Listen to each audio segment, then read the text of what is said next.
దీన్ని ఎందుకు చేసుకుంటాం? గణతంత్ర దినోత్సవం, స్వాతంత్ర దినోత్సవం కంటే ముందు గణతంత్ర దినోత్సవం జరుపుకుంటాం. అయితే ఈరోజు మనం స్వేచ్ఛగా ఉండడానికి, దొంగల నుంచి కాపలాగా ఉండడానికి మనకి ఎవరు రక్షణ? పోలీస్ వాళ్ళు రక్షణ. మన భారతదేశానికి ఎవరి వాళ్ళ దేశాలకు యుద్ధాలు జరగకుండా ఎవరు రక్షణ? ఆర్మీ వాళ్ళ రక్షణ. అయితే ఆర్మీ వాళ్ళకి ఎవరు రక్షణ? ఆర్మీ వాళ్ళకి ఎవరు రక్షణ? ఒకసారి కీర్తనలు 74వ అధ్యాయం 12వ వచనం. కీర్తనలు 74వ అధ్యాయం 12వ వచనం చదువుదాము.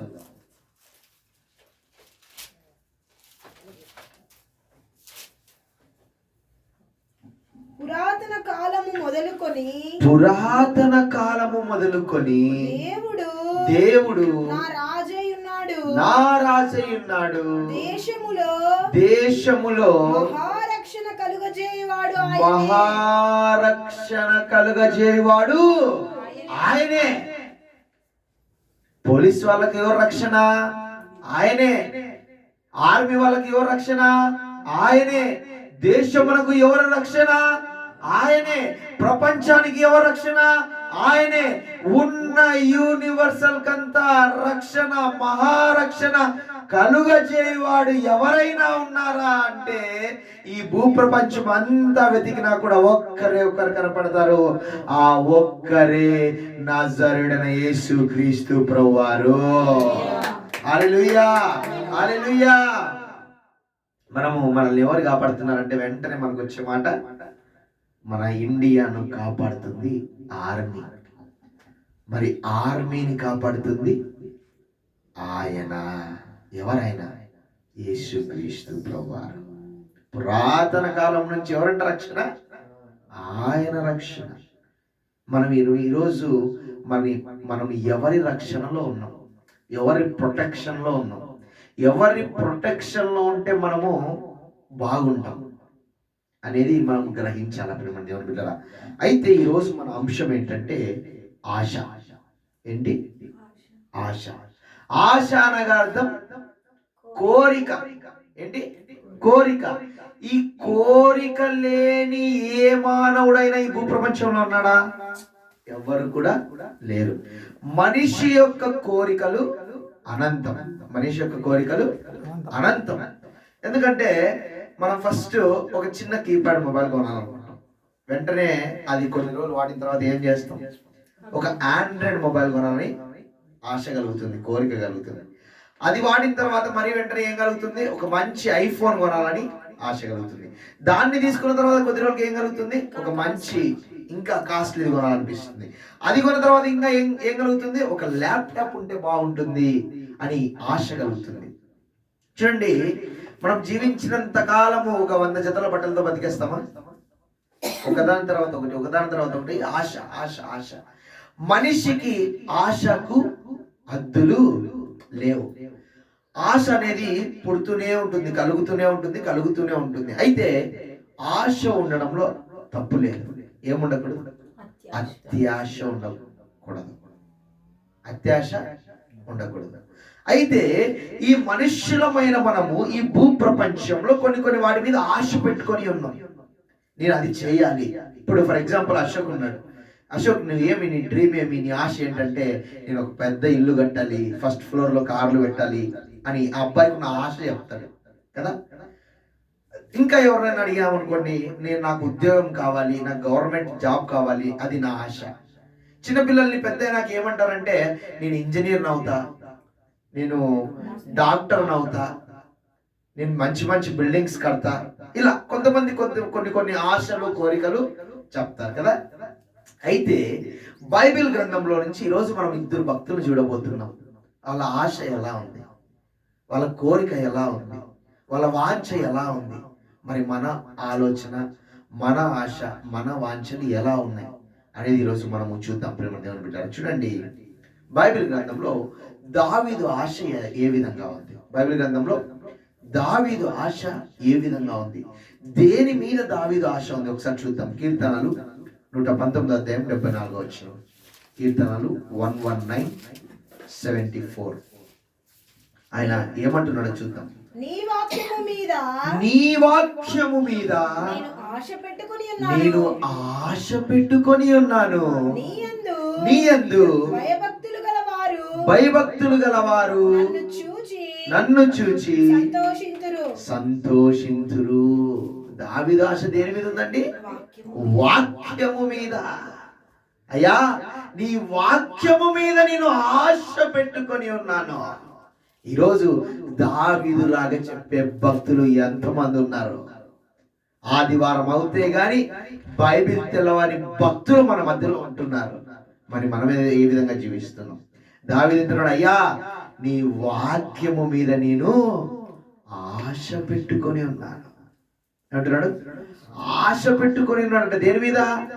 లోకము మీద ఆశ పెట్టుకున్నాను అనడం లేదు. లోకములో ఉన్న వాటి మీద ఆశ పెట్టుకున్నాను అనడం లేదు. దేని మీద ఆశ పెట్టుకున్నాడంట? వాక్యము మీద ఆశ పెట్టుకున్నాడంట. అందుకే దావీదు వాక్యము మీద ఆశ పెట్టుకున్నాడు. దావీదు ఏమైనాడు? రాజైనాడు. మరి ఈరోజు మన ఆశ దేని మీద ఉంది? భక్తుల వలె మన జీవితం ఉన్నదా? దేని గురించి మనం ప్రయాసపడుతున్నాం? దేని మీద మనం ఆశ పెట్టుకుంటున్నాం? దేనికోసం మనం ఏదో ఆశ పెట్టుకొని, ఏదో కోరిక పెట్టుకొని ఎటు పరిగెడుతున్నాం? మన జీవితం ఎటు పరిగెడుతుంది? దావీదు భక్తుడు ఎంత చక్కగా, అయ్యా నీ వాక్యము మీద నేను ఆశ పెట్టుకొని ఉన్నానయ్యా. ఇక్కడ పెట్టుకున్నాడంట, వాక్యము మీద. ఈరోజు మనలో ఒక్కరైనా, అయ్యా నీ వాక్యం మీద నేను ఆశ పెట్టుకొని ఉన్నాయనయ్యా. ఇదిగో కనీసం ఒక్కరికైనా సువార్త చెప్పాలన్న ఆశ నాలో ఉందయ్యా. ఇదిగో ఒక్కరినైనా, కనీసం నా ఇంటి పక్కన వారినైనా నీ మందిరానికి నడిపించాలన్న ఆశ నాలో ఉంది ప్రభువా. ఇదిగో నీవు ఈ లోకంలో జీవించినట్టుగా నేను కూడా జీవించాలన్న ఆశ నాలో ఉంది ప్రభువా అని ఒక్కరైనా చెప్తున్నారా? అందరి ఆశలు, అందరి కోరికలు ఏ విధంగా ఉన్నాయంటే లోకపరమైనవిగా ఉంటున్నాయి. ఉద్యోగము, వివాహము, పిల్లలు, డబ్బు, వీటి మీద, బట్టల మీద, అందము మీద, ఐశ్వర్యము మీద, కార్ల మీద, బంగ్లాల మీద, వీటి మీద మన ఆశ ఉంది. కానీ దేవుని మీద, దేవుని వాక్యము మీద, ప్రార్థన మీద ఈరోజు మన ఆశ ఉందా? ఆశయం ఉందా? కోరిక ఉందా? ఆలోచన ఉందా? ఎటు పరిగెడుతున్నాం? ఎటు ఉంది మన జీవితం? దావీదు భక్తుల నుంచి మనం నేర్చుకోవాలి. ఆయన వాక్యము మీద ఆశ పెట్టుకొని ఉన్నాడు. మరి ఈరోజు నీ నా ఆశ ఏ విధముగా ఉంది? నీ నా కోరిక ఏ విధముగా ఉంది? నీ నా వాంఛలు ఏ విధముగా ఉన్నాయి? ఎటు పరిగెడుతున్నాయి? మనం ఏమి చేసినా కూడా ఎవరి మహిమ కోసం చేయాలా? ఆయన మహిమ కోసము చేయాలా. చూడండి ఇంకొక మాట, కీర్తనలు 17వ అధ్యాయం 15వ వచనం. కీర్తనలు 17వ అధ్యాయం 15వ వచనం. నేనైతే నీతి గలవాడనై నీ ముఖ దర్శనము చేసేదను. నేను మేల్కొనున్నప్పుడు నీ స్వరూప దర్శనముతో నా ఆశను తీర్చుకుందును. ఏమని ఆశపడుతున్నాడు ఇక్కడ? ఆయన ముఖ దర్శనము చాలు. అయ్యా నీ ముఖ దర్శనము చాలు ప్రభా. నేను మేలుకున్నప్పుడు నీ ముఖ దర్శనము కలిగితే చాలు అయ్యా, నేను ఆశ తీర్చుకుందును. ఈరోజు మన ఆశ ఎలా ఉంది? కనీసము దేవుణ్ణి చూడాలన్న ఆశ మనలో ఉందా? దేవుని వాక్యమును వెదకాలన్న ఆశ మనలో ఉందా? దేవునితో కనీస సమయము గడపాలన్న ఆశ మనలో ఉందా? మనము ఇక్కడ దావీదు భక్తుడు అంటున్నాడు, నీ ముఖ దర్శనము చాలు ప్రభువా నా ఆశ తీర్చుకుందంటే మనం ఏం చేస్తున్నామంటే ఆ హీరో దర్శనం చేసుకుంటే చాలు. ఆ హీరోను నేను ఒక్కసారి ఆ హీరోని చూస్తే చాలు. ఒక్కసారి నా హీరోతో ఫోటో దిగాలి, ఒక్కసారి ఆ హీరోతో నాకు ఆటోగ్రఫీ కావాలి అని ఆ లోకపరమైన ఆశను మనం కలిగి ఉంటున్నాం. దేవుని వాక్యం సత్యవాక్యం, దేవుడు ఎంత మంచి వాక్యాలు మన కోసం ఉంచితే మనం మాట్లాడే వాక్యాలు ఏ విధంగా ఉంటాయంటే, ఎవరో డైరెక్టర్ రాస్తే, ఎవరో హీరో దాన్ని చెప్తే ఆ హీరో యొక్క వాక్యాలు మనము చెప్పేవారిగా ఉంటున్నాం. మరి ఇక్కడ దావీదు భక్తుడయ్యా, నీ ముఖ దర్శనము చాలు ప్రభువా, నేను మేల్కొన్నప్పుడు నీ ముఖ దర్శనము చాలు, నీ ముఖ దర్శనముతో నా ఆశ తీర్చుకుందును. ఎంత ఎంత మంచి మాట అండి. మరి ఈరోజు మనము ఒక్కసారైనా ప్రార్థన గదిలో అయ్యా నాకు ఏమొద్దు ప్రభా, నువ్వు ఉంటే చాలు అని అడిగేవారిగా ఉంటున్నామా? నాకు ఈ లోకంలో ఏమొద్దు ప్రభా. అందుకే అంటాడు ఆయన, మనం ఎప్పుడైతే ఈ లోకాన్ని వదిలి ఆయన వెంబడిస్తామో నీకేం కావాలో అవన్నీ కూడా నేను వెంబడిస్తాయి ఇప్పుడు దేవుని బిడ్డలారా. అందుకే ఒక మాట ఉంటుంది కదా, మొదట నా రాజ్యంలో నీతిని వెదకుడి, అప్పుడు అవన్నీ నీకు అనుగ్రహించబడను. అయితే మనం మాత్రము ఆ ఒక్కడిని వెంబడించాం, మిగతావన్నీ వెంబడిస్తాం. ఒక్కడిని వెంబడిస్తే చాలా, మిగతావన్నీ వెంబడిస్తాయంట. కానీ మనం మాత్రం ఏం చేస్తాం? ఆ ఒక్కడిని విడిచిపెట్టి మిగతావన్నీ వెంబడిస్తాం. దావీదు ఆ గొర్రెలు కాచుకుంటూ ఏం చేశాడు? దేవుని స్తుతించాడు, దేవుణ్ణి ఆరాధించాడు. దేవుని స్తుతించి దేవుణ్ణి ఆరాధించిన దావీదు జీవితం ఏ విధంగా మారిపోయింది? గొప్ప రాజుగా మారిపోయింది. ఈరోజు నువ్వు నేను దేవుని స్తుతిస్తున్నామా? దేవుని ఆరాధిస్తున్నామా? దేవుని మీద మన ఆశ ఉందా? దేవుని మీద మన కోరిక ఉందా? దేవుని మీద మన వాంఛలు ఉన్నాయా? అప్పుడు మన జీవితాలు ఏమైపోతాయంటే రాజులుగా రాణులుగా మారిపోతాయి. ఇక్కడున్న మీరు ఈ రోజు నుంచి దేవుని వెతికి రాజులుగా రాణులుగా మారిపోవుదురుగా యేసు నామములో. హల్లెలూయా, హల్లెలూయా. yes, మార్చగల సామర్థ్యుడు ఎప్పుడు? దావీదు భక్తుడు వెతికినట్టుగా ఆయన్ను వెతికినప్పుడు. ఆయన్ని వెతికినప్పుడు మన జీవితంలో గొప్ప మార్పు కలుగుతుంది. ప్రియమైన దేవుని బిడ్డలారా, నిన్న ఒకేలాగున్నారు, ఈరోజు గణతంత్ర దినోత్సవం, మీ జీవితంలో ఏమైనా మారిందా? అసలు స్వాతంత్రం అనేది ఎందుకు తీసుకొచ్చారు? బ్రిటిష్ వాళ్ళంట మనల్ని బంధించారంట, వాళ్ళు మనల్ని ఒక దాసుల్లాగా చూశారంట. అందుకనేసి ఏం చేశారు మన వాళ్ళు? ఏం చేశారు? పోరాడారు. పోరాడి స్వాతంత్రం తీసుకొని వచ్చారు. మనము కూడా పోరాడాల్సిన వారమే. దేనితో? ఈ లోకపరమైన ఆశలతో. ఈ లోకములో ఉన్న వాటి మీద పోరాడాలి. పోరాటం మాత్రమే కాదు, విజయము కూడా పొందాలి. విజయం ఎప్పుడు కలుగుతుందంటే ఎప్పుడైతే నువ్వు దేవుని మీద ఆశ పెట్టుకుంటావో అప్పుడు మన జీవితాల్లో విజయము కలుగుతుంది. హల్లెలూయా, హల్లెలూయా. మీరు పోరాడుచున్నది మనుషులతో కాదు, కానీ అంధకార సంబంధులతో.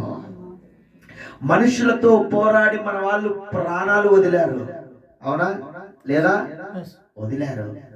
మనము అంధకార సంబంధ నాదులతో పోరాడి గెలిచే వారిగా ఉంటున్నాము. హల్లెలూయా, హల్లెలూయా. చూడండి, దావీదు భక్తుడు ఎప్పుడు కూడా లోకపరమైన వాటిని వెతకలేదు. ఈ లోకంలో ఉన్నదంతా శరీరాశ, నేత్రాశ, జీవోపడము. ఈ లోకమంతా కూడా, ఈ భూ ప్రపంచంలో ఉన్న ప్రతి ఒక్క ప్రజలు ఏమైపోయారంటే ఇప్పుడు ఇందులో బానిసలైపోయి ఉంటున్నారు, బందీలైపోయి ఉంటున్నారు, సంఖ్యల చేత కట్టబడి ఉంటున్నారు. అయితే మీకు శరీరకంగా కట్టబడినట్లు లేదేమో, శరీరపరంగా మీరు బందీలైపోయిన వారిగా లేరేమో, మీకు బాగా ఫ్రీగా ఉందేమో. కానీ మీ మైండ్ కట్టబడి ఉన్నది, మీ హృదయము కట్టబడి ఉన్నది, మీ యొక్క ఆలోచనలు కట్టబడి ఉన్నాయి, మీ యొక్క ఆశలు కట్టబడి ఉన్నాయి. ఎక్కడ? అపవాది గాని చేతిలో. మరి అపవాది గాని చేతిలో నుంచి విడిపించబడాలంటే, అపవాది గాని చేతిలో నుంచి మనకు స్వతంత్రము రావాలంటే ఏమి చేయాలా? దేవుని మీద ఆశ పెట్టుకోవాలా. దేవుని మీద మనం ఎప్పుడైతే ఆశ పెట్టుకుంటామో మనము విడిపించబడిన వారిగా ఉంటాము. హల్లెలూయా, హల్లెలూయా. చూడండి ఇంకొక మాట, కీర్తనలు 84వ అధ్యాయం 2వ వచనం. కీర్తనలు 84వ అధ్యాయం 2వ వచనం.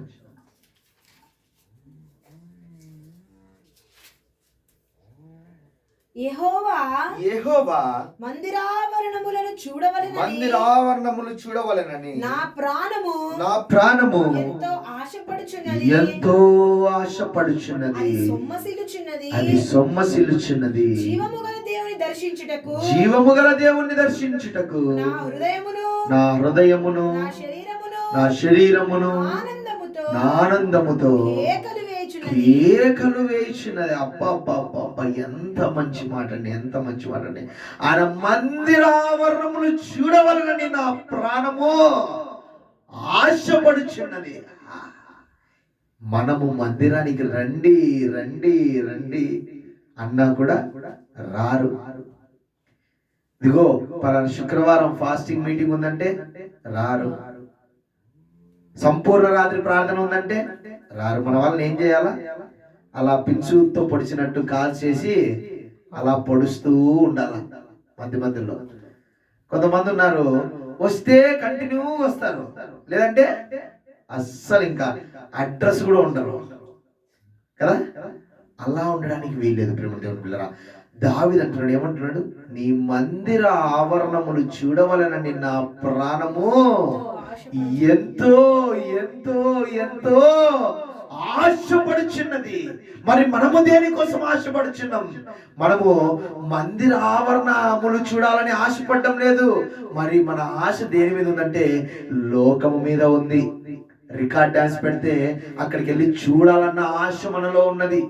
ఏదైనా ఒక కొత్త సినిమా, మీకు ఇష్టమైన హీరో సినిమా రిలీజ్ అయితే పొద్దున్నే అదేందో ఫ్యాన్ షో అంట. ఏంది ఫ్యాన్ షో? అదేందో నాకు తెలీదు. పొద్దున్నే రాత్రి అంతా అక్కడే ఉంటారంట. రాత్రి అంతా అక్కడే ఉండి సెలబ్రేషన్ చేసి ఉదయాన్నే సినిమా చూస్తారంట. అది ఫ్యాన్ షో అంట. నాకు తెలీదు, ఒక బ్రదర్ చెప్పాడు. అలా అది చూడాలని హృదయంలో ఆశ కలిగి ఉన్నారు, కానీ ఆయన మందిర ఆవరణంలో కనబడాలని, ఆదివారం అవ్వగానే ఆయన్ని స్తుతించాలని, అది పరిశుద్ధ దినమని, అది దేవుడు మనకి ఇచ్చిన దినమని, అది విశ్రాంతి దినమని, అది పరిశుద్ధ దినమని మరచిపోతున్నారు ప్రేమ దేవుని బిడ్డలారా. ఆదివారం అనగానే పరిశుద్ధ దినం. అది పరిశుద్ధమైన మనకు ఎంతో పరిశుద్ధమైన దినం. ఆదివారం అనేది సెలవు దినము కాదు. ఆదివారం అనేది హాలిడే కాదు, హోలీడే. ఆదివారం అనేది సెలవు దినము కాదు, ఆదివారం అనేది పరిశుద్ధమైన దినము. ఇది మనమందరము కూడా గుర్తు పెట్టుకోవాలి. ఇక్కడ దావీదు భక్తుడు ఏ విధంగా పాటిస్తున్నాడు, ఏ విధమైన ఆశ చూపిస్తున్నాడు? నీ మందిర ఆవరణంలో నేను కనపడాలని నా ప్రాణము ఎంతో ఆశపడుచున్నది ప్రభువా అని ఏ విధంగా అంటున్నాడు? మనము కూడా ఆయన మందిరములో కనపడాలని మన ప్రాణము ఆశ కలిగి ఉండాలి ప్రేమ దేవుని బిడ్డలారా. అలాంటి ఆశ మనం కలిగి ఉందాము. చూడండి, దావీదు భక్తుని యొక్క జీవితంలో మనం చూసుకుంటే, ఇప్పుడు చూసిన వర్సెస్ మనం చూసుకుంటే, ఎక్కడైనా ఒక్క పాయింట్లో అయినా లోకపరమైన ఆశను మనం చూసామా? ఒక్క పాయింట్లో అయినా? ఒకసారి మనల్ని మనం క్వశ్చన్ చేసుకుందాం. ఒక్క పాయింట్లో అయినా, ఎక్కడైనా 1% అయినా దేవుని మీద నేను ఆశ కలిగి ఉన్నానా? 1%. ఇక్కడ దావీదు 100%, 100 మార్క్స్ దావీదుకి వచ్చేసాయి. ఎక్కడ కూడా మనం చూసుకున్న వర్సెస్ లో ఎక్కడ కూడా లోకపరమైన సంబంధం కనపడడం లేదు. మరి మన జీవితంలో మనం ఎలా ఉన్నాం? మన జీవితాలు ఎలా ఉన్నాయి? మనం దేని మీద ఆశ కలిగి ఉన్నాం? ఆయన మందిరం కోసం పరిగెడుతున్నామా? ఆయన ముఖ దర్శనం కోసం పరిగెడుతున్నామా? ఆయన వాక్యము కోసం పరిగెడుతున్నామా? ఆయన మాట కోసం పరిగెడుతున్నామా? దేనికోసం మన పరుగు? ఈరోజు దేనికోసం మన పరుగు? చూడండి, ఈ లోకము ఈ సూర్యుని కింద జరిగేదంతా కూడా వ్యర్థం కదా. ఇంకొక భక్తుని జీవితం చూద్దాం. ఇప్పుడు దావీదు జీవితం చూసాం కదా. ఇంకొక భక్తుడు ప్రసంగి ఆశ ఏ విధంగా ఉందో చూద్దాం. ప్రసంగి 2వ అధ్యాయం 20వ వచనం. ప్రసంగి 2వ అధ్యాయం 20వ వచనం.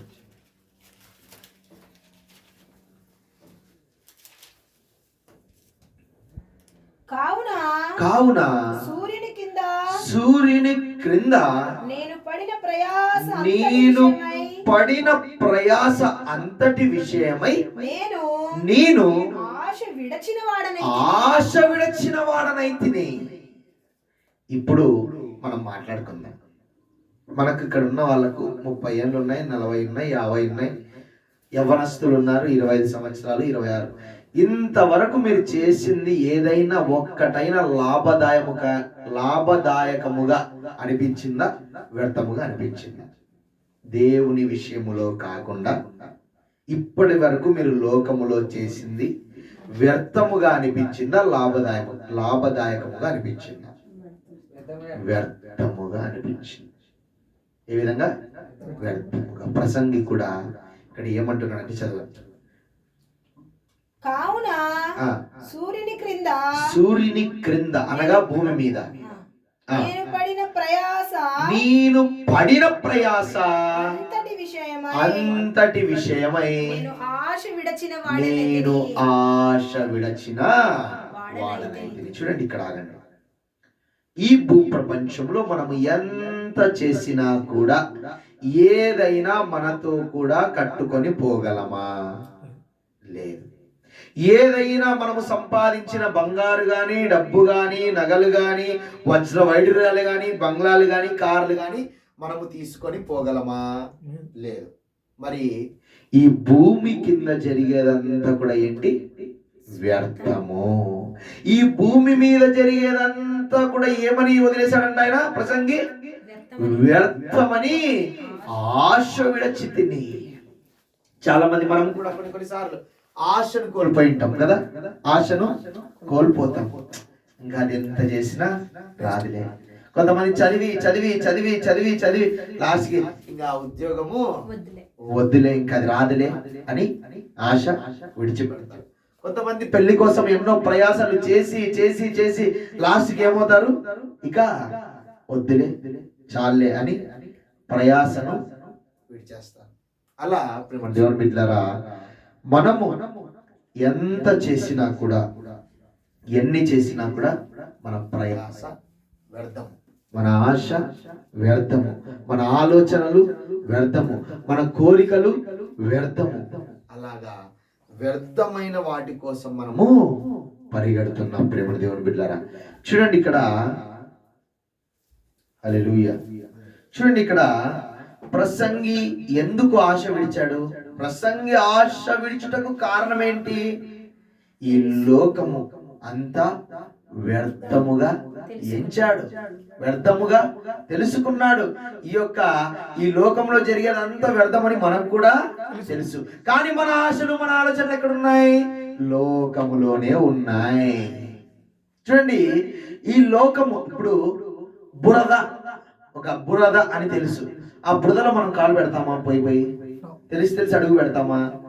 కదా, లేదని బాగా చక్కగా చెప్తున్నారు. కానీ మనం ఆ బురదలోనే అడుగు పెడుతున్నాం, ఆ బురదలోనే కాలు పెడుతున్నాం. బురద ఏంటి? లోకం అనేది బురద. కానీ మనం ఎక్కడ అడుగు పెడుతున్నాం? ఆ బురదలోనే అడుగు పెడుతున్నాం. అందుకే ప్రసంగి భక్తుడు తెలుసుకొని దేవుని బిడ్డలైన మనము ఈ విధంగా ఉండకూడదు అని ప్రసంగికి దేవుడు తెలిపించి ప్రసంగి ద్వారా మనకు తెలియజేస్తున్నాడు. ఏమని? మీరు కూడా వ్యర్థమని తెలుసుకొనండి.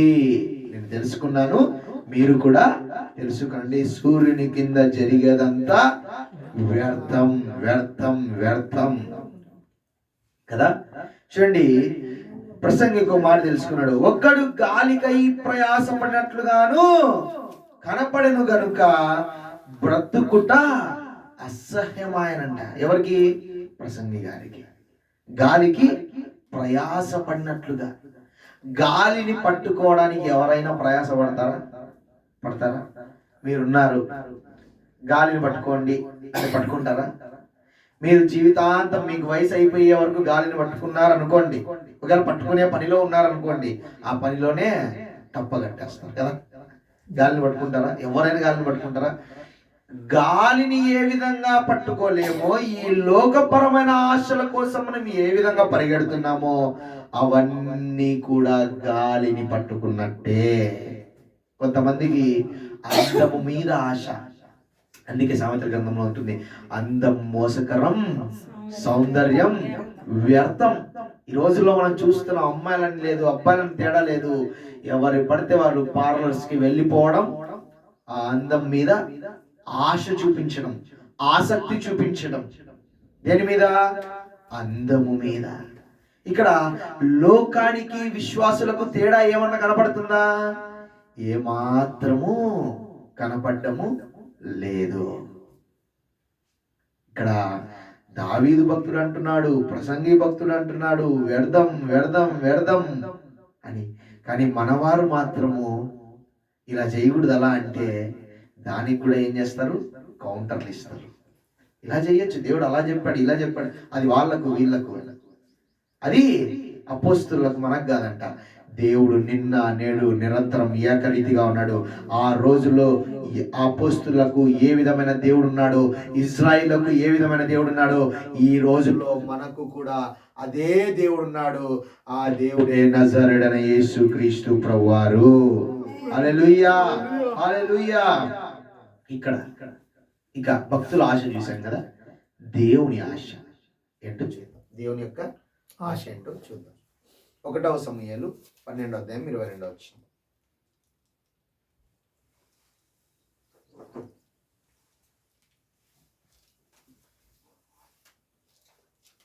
ఒకటవ సమూయేలు 12:22. యెహోవా మిమ్మును తనకు జనముగా చేసుకొనుటకు ఇష్టము కలిగి ఉన్నాడు. తన ఘనమైన నామము నిమిత్తము తన జనులను ఆయన విడనాడడు. ఆయన ఏ ఆశ కలిగి ఉన్నాడంట? ఏ ఆశ కలిగి ఉన్నాడంట? ఆయన తన జనముగా చేసుకొనుటకు ఆయన ఆశ కలిగి ఉన్నాడంట. చూడండి, ఇక్కడ మన ఆశ మాత్రమే కాదు, భక్తుల ఆశ మాత్రమే కాదు, దేవుడు కూడా ఆశ కలిగి ఉన్నాడంటే. ఏమని? తన జనముగా మనలను చేసుకోవాలని, తన జనముగా మనల్ని చేసుకోవాలని ఆయన ఏం చేశాడండి? తన జనముగా చేసుకోవాలని ఆశ మాత్రమే కలిగి ఉన్నాడా? కార్యము చేశాడా? కార్యము చేశాడు. ఆ కార్యము ఏంటో కాదు, తన సొంత కుమారుని ఈ భూమి మీదకి పంపించి మన కోసము ప్రాణము అర్పించుటయే కార్యము. అట్టి గొప్ప కార్యము యేసుక్రీస్తు ప్రభువారు చేసేశారు. ఆయన ఆశ కలిగి ఉన్నాడు. తన సొంత కుమారుణ్ణి మన కోసం బలిగా అర్పించాడు. మన పాపాలన్నీ కూడా గొర్రె పిల్లలాగా ఆయన మీద వేసుకొని ఆయన మన స్థానములో మరణించాడు. ఆయన ఆశ మన ఎడల ఎలా ఉంది చూడండి. ఆయన ఆశ మాత్రమే కలిగి లేడు. ఇప్పుడు మనకు ఉద్యోగం కావాలనే ఆశ మాత్రమే ఉంటే వచ్చేస్తుందా? దానికి తగ్గ కష్టం ఉండాలా, దానికి తగ్గ చదువు ఉండాలా, దానికి తగ్గ జ్ఞానం ఉండాలా. కోచింగ్ సెంటర్స్కి వెళ్తారు కదా, ఎందుకు? ఆ ఆశను నెరవేర్చుకోవడానికి, వాళ్ళ ధ్యేయాన్ని సాధించడానికి. మరి ఆయన తండ్రి తన సొంత కుమారుణ్ణి మన యందు ఆశ కలిగి, ఇష్టము కలిగి, ప్రేమ కలిగి తన సొంత కుమారుణ్ణి భూమిదికి పంపించి మన కోసము ప్రాణం ఇచ్చేటట్టుగా చేసింది ఆయన ప్రేమ.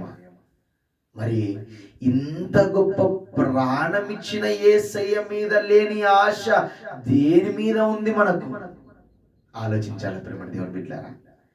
ప్రాణం ఇచ్చిన వారి కంటే ఎక్కువగా నువ్వు దేన్నైనా ప్రేమిస్తున్నావేమో.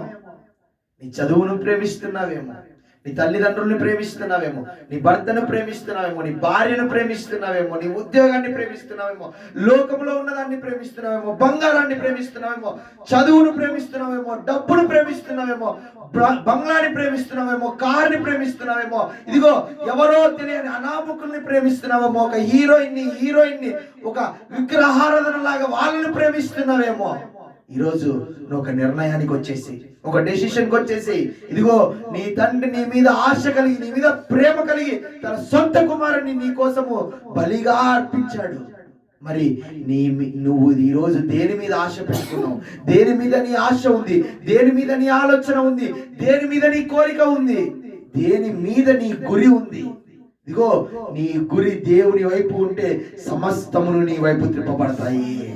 సమస్తము వైపు నీ గురి ఉంటే ఒక్కటి కూడా నీ వైపుకు త్రిప్పబడదు. అందుకే ఈ రోజు నుంచి ఒక గురి పెట్టుకుందాం. మనమందరం ఒక గురి కలిగి ఉందాం. ఏంటి మన గురి? దేవుని వైపు చూసే గురి, దేవుని వైపు చూసే ఆశ. ఈరోజు గణతంత్ర దినోత్సవం, మాకు స్వాతంత్రం వచ్చేసిందని మనము సంతోషపడచ్చు, ఆనందపడచ్చు. కానీ వీటన్నిటి నుంచి విడిపించబడకపోతే, లోకములో ఉన్న దాని నుంచి విడిపించబడకపోతే, లోకములో ఉన్న ఆశలను బందీ అయిపోయి విడిపించబడకపోతే నీకు స్వాతంత్ర్యము రానట్టే. హల్లెలూయా, హల్లెలూయా. దేవుడు ఆశ కలిగి ఉన్నాడు. మరి దేవుడు ఆశ కలిగి ఉన్నాడంటే అపవాదిగాడు కూడా ఆశ కలిగి ఉంటాడా లేదా? ఖచ్చితంగా కలిగి ఉంటాడు. ఇక్కడ భక్తుల ఆశను చూసాం, మనుషులమైన మన ఆశలు చూసాం, దేవుని ఆశ చూసాం. ఇప్పుడు అపవాదిగాడు ఏ ఆశతో ఉన్నాడో చూద్దామా నెక్స్ట్ టైం చూద్దాం. రైట్. యెషయా 5వ అధ్యాయం 14వ వచనం. యెషయా గ్రంథం 5వ అధ్యాయం 14వ వచనం.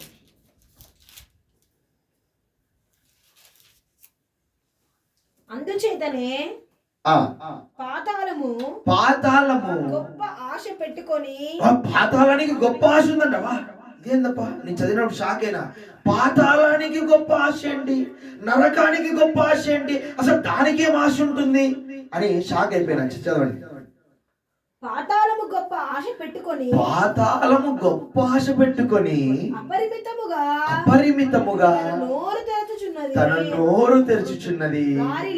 వారిలో ఘనులను సామాన్యులను ఘోష చేయువారును పడిపోదురు. పాతాళమే ఆశ పెట్టుకుందంట.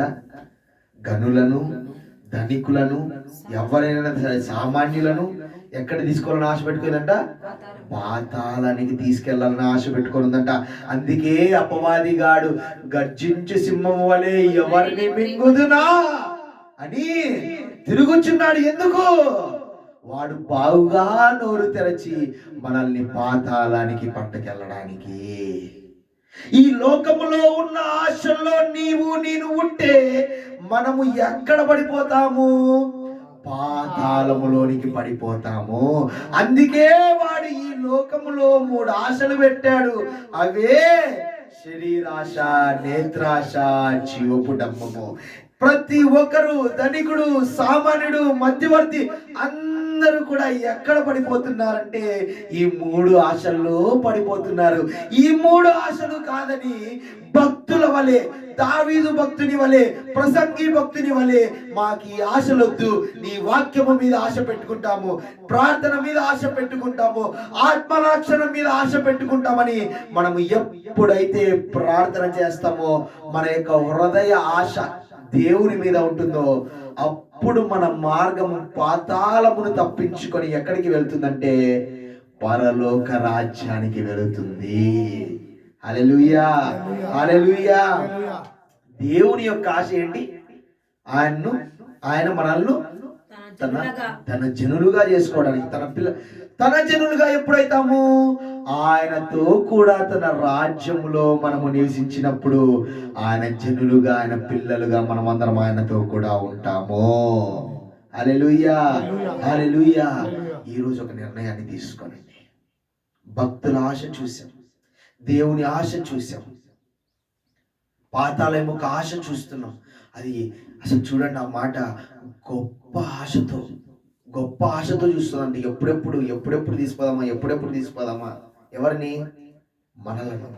దేవుడు కూడా ఎప్పుడెప్పుడు నా బిడ్డలు నన్ను తెలుసుకొని, నా ప్రేమను అర్థం చేసుకొని నా వైపుకు తిరుగుతారా అని ఆశతో చూస్తున్నాడు. మరి ఈరోజు మన ఆశ దేని మీద ఉంది? మనుషులు ఆశ కలిగి ఉండాలి. ఏ ఆశ? విలాపవాక్యములు 3వ అధ్యాయం 26వ వచనం. మనుషులు ఆశ కలిగి ఉండాలి. ఏ ఆశ చూద్దాం? డబ్బు మీదనా, ఆస్తి మీదనా, బంగారు మీదనా, ఈ లోకంలో ఉన్న వాటి మీదనా, హీరోల మీదనా, హీరోయిన్ల మీదనా? దేని మీద మన ఆశ ఉండాలని బైబిల్ వాక్యం సెలవిస్తుందో చూద్దాం. విలాపవాక్యములు 3వ అధ్యాయం 26వ వచనం.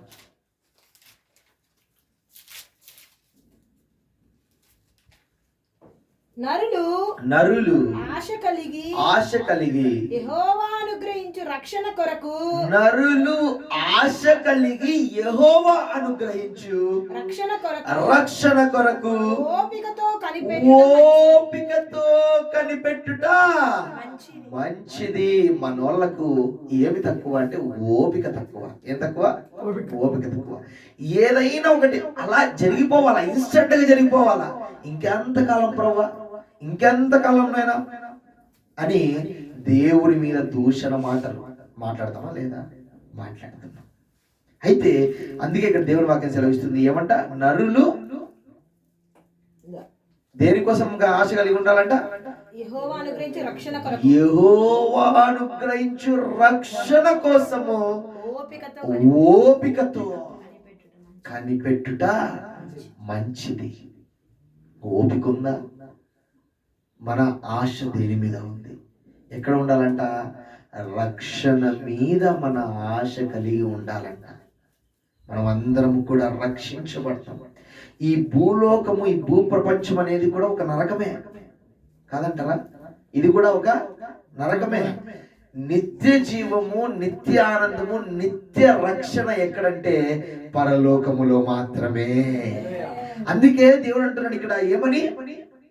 చదవండి ఫస్ట్ నుంచి మళ్ళీ 3:26 వచ్చిన నరులు ఆశ కలిగి యెహోవా అనుగ్రహించు రక్షణ కొరకు. చూడండి, ఇప్పుడు అవును బ్రదర్, నాకు రక్షణ లేదా ఏంటి?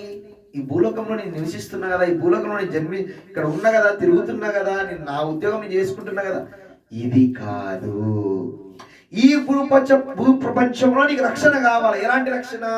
మొదట నీవే నిజమైన దేవుడు అని తెలుసుకోవాలా, అప్పుడు నువ్వు రక్షణలోకి వచ్చినట్టు. అయితే ఈ భూ ప్రపంచంలో ఉన్నంత వరకు మనందరికీ ఏమి లేదు?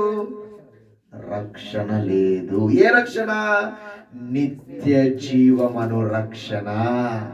లోకములో మీకు ఏం కలుగుతుందంట? శ్రమ కలుగును. శ్రమ కలిగినా కూడా ధైర్యము తెచ్చుకొని ఆయన యందు విశ్వాసం ఉంచితే మనకు ఎక్కడ నుంచి రక్షణ కలుగుతుందంటే పాతాళము నుంచి రక్షణ కలిగి పరలోకములో మనం అందరము కూడా చేర్చబడతాం. ఇక్కడ ఉన్న మీ అందరి నామాలు కూడా జీవ గ్రంథంలో లిఖించబడును గాక. ఆమేన్, ఆమేన్. చూడండి, ఇప్పుడు మన దేవుని బిడ్డలారా, దావీదు యొక్క ఆశ గుర్తు చేసుకుందాం. ప్రసంగి యొక్క ఆశ, ప్రసంగి మనకి హెచ్చరిస్తున్నాడు. ఆయన ఆశను మనం గుర్తు చేసుకుందాం. దేవుని యొక్క ఆశను గుర్తు చేసుకుందాం. మన యొక్క ఆశ, మనం దేనికోసం ఆశ కలిగి ఉండాలో దాన్ని గుర్తు చేసుకుందాం. పాతాళము మన కోసము గొప్పగా ఎదురు చూస్తున్నది. దీనికోసమని మనము జాగ్రత్త పడదాం. మన ఆశలు, మన కోరికలు, మన ఆలోచనలు, మన తలంపులు, మన యొక్క గురి దేని మీద ఉందో సరి చేసుకుందాం. ఇంకా మన జీవితంలో బందీలు అయిపోయి ఉంటున్నామా?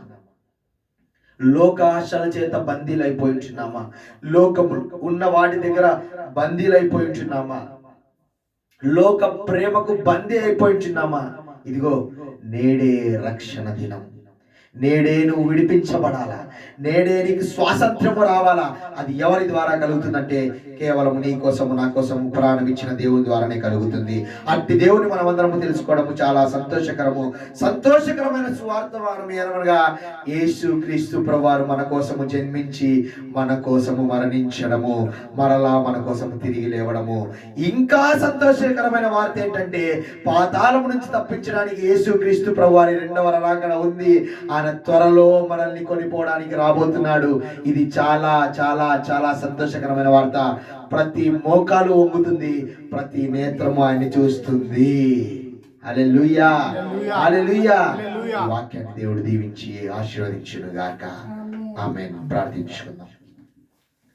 మిక్కిలిగా ప్రేమిస్తున్న మా ప్రియ పరలోకపు తండ్రి, మీకు స్తోత్రాలయ్యా. ఆశను గురించి ప్రభువా ఈరోజు మాతో మాట్లాడారు. అందరి బట్టి మీకు స్తోత్రాలు.